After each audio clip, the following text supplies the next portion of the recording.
Each year has been so robust with problems and successes and learning experiences and human experience that a year is a lifetime at Apple. So this has been 10 lifetimes. We want to reinvent the phone. What's the killer app? The killer app is making calls.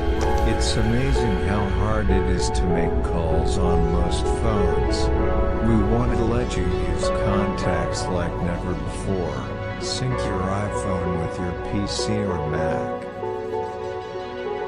I think it's brought the world a lot closer together, and will continue to do that. There are downsides to everything.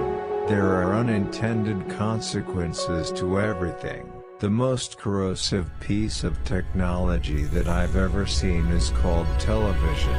But then, again, television, at its best, is magnificent.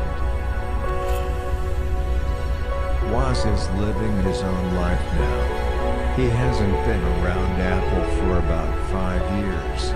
But what he did will go down in history.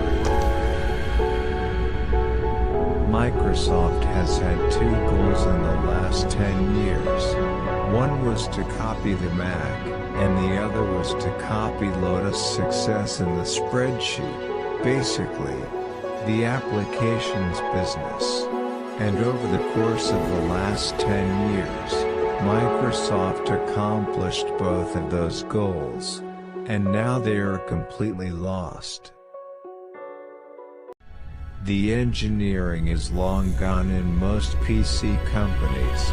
In the consumer electronics companies, they don't understand the software parts of it, and so you really can't make the products that you can make at Apple anywhere else right now.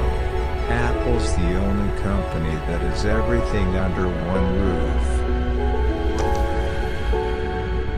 I'll always stay connected with Apple.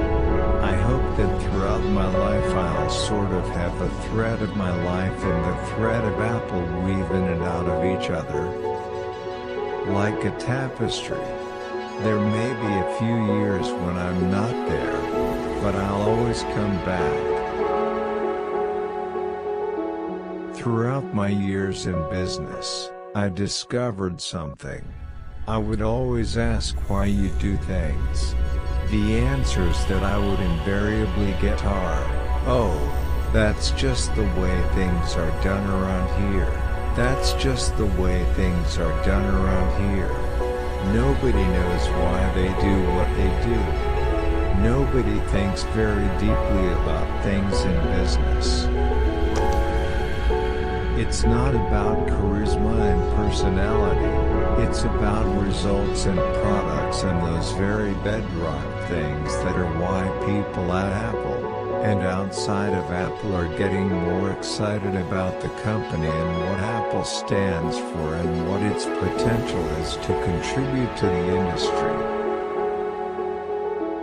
Well, Apple invented the PC as we know it. And then it invented the graphical user interface as we know it 8 years later, with the introduction of the Mac. But then, the company had a decade in which it took a nap. The desktop metaphor was invented because 1. You were a standalone device, and 2. You had to manage your own storage. That's a very big thing in a desktop world, and that may go away. You may not have to manage your own storage. You may not store much before too long. So when these people sell out, even though they get fabulously rich, they're jipping themselves out of one of the potentially most rewarding experiences of their unfolding lives. Without it, they may never know their values or how to keep their newfound wealth in perspective. We think Android is very, very fragmented, and becoming more fragmented by the day. And as you know, Apple strives for the integrated model so that the user isn't forced to be the system's integrator. Creativity is just connecting things. When you ask creative people how they did something, they feel a little guilty because they didn't really do it. They just saw something. It seemed obvious to them after a while. That's because they were able to connect experiences they've had and synthesize new things. Your time is limited, so don't waste it living someone else's life. Don't be trapped by dogma, which is living with the results of other people's thinking. Don't let the noise of others' opinions drown out your own inner voice. And most important, have the courage to follow your heart and intuition. Things don't have to change the world to be important. We're just enthusiastic about what we do.